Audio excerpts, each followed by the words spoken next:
Hi, it's Dwyer, gamblersadvisory.com, DwyerVIP.com, on Roku, Dwyer Boxing, and Sports News. Remember, the opinion you should follow should be your own. Just consider this video to be a second opinion from a complete stranger online. Let's talk NBA playoffs. Now, this has been really a rocky road for me this year. Let's talk about it. I know it's cost me subscribers on my pay site here on YouTube. You know, I fully expect it right now. Fully expected the defending champion San Antonio Spurs to be one of the Final Four teams standing. Right? I thought the Spurs, quite frankly, had the clear edge over the Los Angeles Clippers. I thought there was simply no comparison with regard to the benches. Right? Game 6 in San Antonio, with San Antonio up in the series 3-2, looking at a closeout, was simply a startling game for me. I congratulate the Los Angeles Clippers on winning that game. I congratulate the Los Angeles Clippers on then winning Game 7. I have the utmost respect for Doc Rivers. Quite frankly, I'm still wondering how he did it. Right? I know Austin Rivers stepped up. No question about it. I know Chris Paul, with a bad hamstring, somehow kept hitting shot after shot and kept creating play after play in the second half of Game 7. Truly one of the best Game 7 performances I've ever seen in a game that, quite frankly, came down to the last basket. So understand, when I look at Houston and I look at Golden State, this isn't the matchup I expected, right? I really thought that one of these two teams would be the Spurs. Let's also talk briefly about Golden State. I thought they'd have a much tougher time with the Memphis Grizzlies, right? I'm still amazed at Game 4 in Memphis, with Memphis up 2-1 in the series. Right? I tip my hat to the Golden State Warriors. I'm in the Bay Area. I watch them more than other teams simply because of what's on TV out here. And let's just say Golden State surprised me in how they were able to come back in that series. In particular, I'm surprised in Game 4 that Memphis didn't even cover, right, at home. And they were the underdogs in that game. Let me also say that I thought it was over for the Houston Rockets. Now, let me just say to Rocket Nation bluntly, congratulations. I was wrong about your team. I was wrong about the heart of your team. Right? I thought the team was a bit dysfunctional. I thought personalities like Josh Smith, there's a reason why Josh Smith flamed out in other places. Right? Dwight Howard was hurt for a long stretch of the season. When it came to handicapping coaches, let's just say I don't place Kevin McHale in the same category that I place guys like Doc Rivers, for example. Right? Game 6, late third quarter, in Los Angeles, with LA up big. Looking at a closeout, looking at the first Western Conference Finals for that team in a long time, if ever. Right? Houston showed the kind of heart that, quite frankly, deserves a tip of the hat. I was astonished. Right then, you get to the fourth quarter, and somehow they completely shut down Blake Griffin in that fourth quarter. And Blake had been terrorizing them the preceding 3 quarters. Right? I'm not one to question Houston's heart.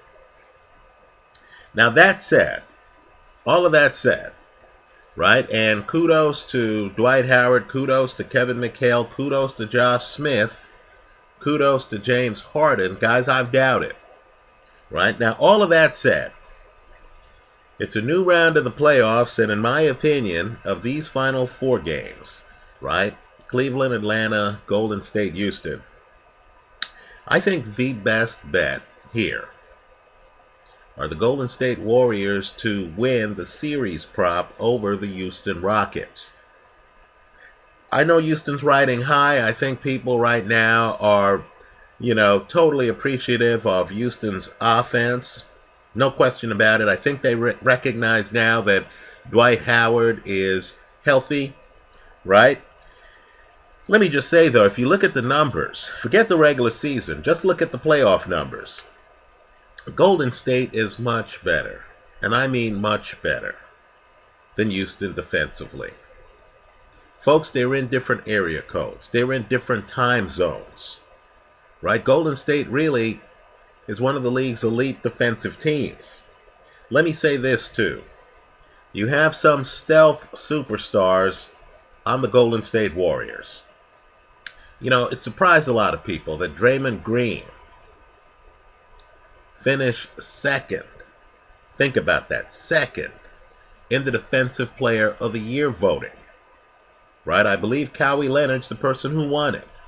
Draymond Green finished second in the voting. I'm telling you, if you look at the Golden State Warriors, Draymond Green really is a superstar. I believe it's his low-key personality that throws people off, right? When Golden State needed a win against the Memphis Grizzlies, they put Draymond Green on Marc Gasol. Now understand, Marc Gasol is one of the very best centers in the game. Draymond Green is 6'7". I'm telling you, that performance is one of the best performances in these playoffs. Right? Draymond can play big. Draymond is an excellent defender. Right? Let me point out, too, forget the Splash Brothers for a moment. Right? Curry and Klay Thompson. Forget them for a moment. They're obviously the media focal point of this team. What I want you to do is to realize that one of the best perimeter defenders today in the league is Andre Iguodala. Right? One of the best perimeter defenders. You hardly ever hear about him. One of the longest guards in the league, certainly a problem for anybody on defense, is Sean Livingston off the bench. You hardly ever hear about him. Right? The Warriors were having problems offensively against an excellent Memphis Grizzly defense. They turned to David Lee. Now, David Lee, in my opinion, remains one of the worst defenders in the National Basketball Association, right? I've watched David Lee for years. I'm a Knicks fan. I remember when David Lee played for the Knicks, right? He can't stop anybody defensively. But understand, offensively, the guy's a juggernaut. He's one of those guys who can come in a game and literally score 8 points in about 4 minutes. Right? Festus Ezeli. People are saying, who is he? I'm telling you, he is an above-average defensive player. Now, Klay Thompson can be shut down by good defensive teams. You stick a Tony Allen on Klay Thompson, and Klay Thompson will disappear. The question I have is whether, without Patrick Beverley, the Houston Rockets have a Tony Allen to put on Klay Thompson. Because the problem is, if your team's not great defensively, that's when Klay Thompson arrives at the party. That's when suddenly it's not MVP and company, it's not Steph Curry and friends. That's when it becomes the Splash Brothers. Right? I'm not sure if Houston will be able to stop Klay Thompson. If you can't stop Klay Thompson, you're looking at a team that won 67 games in the regular season. Right? Golden State is favored over Houston. I think they should be. As good as Houston has played of late, and let's be clear here, they just won 3 in a row against the Clippers. Right? Every game was an elimination game. The Houston Rockets stormed back. Right? Houston's on a roll. I think that roll ends right here. right? I think Golden State beats Houston. I think Golden State comes out of the Western Conference. Let's talk about the Eastern Conference. Now, I'm personally hoping, because of my own bets, futures and stuff like that LeBron James's Cleveland Cavaliers win the Eastern Conference. Here's the problem I have. Here's the only hesitation I have. You know, Cleveland's banged up already. Anderson, Varejao, he's out. He's been out. Now, of course, during the playoffs, you lose Kevin Love. Right? That's awful. Now, I'm hearing about Kyrie Irving having a problem knee. Folks, could the timing be any worse?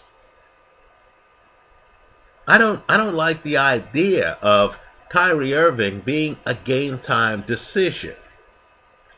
I don't know what that means. Right? Is this guy going to miss games during this series? I'm not sure how comfortable I feel. And keep in mind, I said I was a Knicks fan. I'm not sure how comfortable I feel with LeBron as Batman and then Robin being J.R. Smith. Shumpert, you know, let's just say I like the idea of LeBron and Kyrie Irving against the world.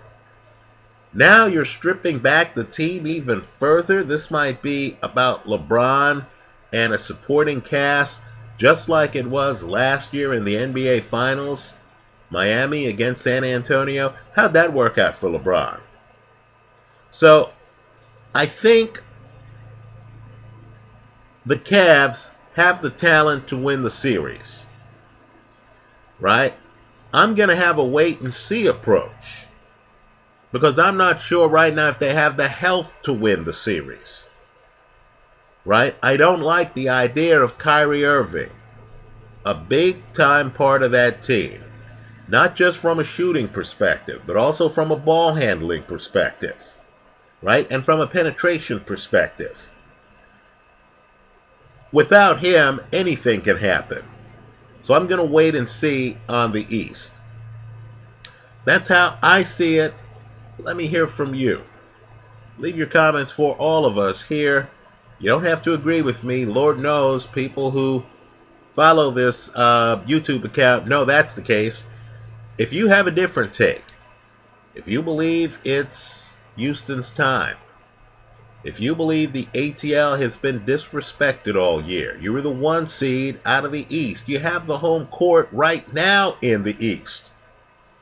Right? Didn't you just silence Paul Pierce? Right? Don't you have one of the game's more underappreciated big men in Al Horford? And isn't a three-point shot almost like a layup for Kyle Korver and a few other guys on your team? And isn't Paul Millsap healthy right now? If you believe Atlanta or Houston is going to rise to the occasion, if you believe I've been a bit too hard on Klay Thompson or a bit too soft on Draymond Green, if you feel that the coaching is going to factor in here, right? Atlanta has the coach of the year. Cleveland has a coach who was trying to call a timeout in a key moment of the game when Cleveland didn't have timeouts, right? If you feel I've been hard on Kevin McHale, if you feel I haven't talked up Steve Kerr enough, then I hope you leave your comments in the comment section to this video. Thanks for stopping by.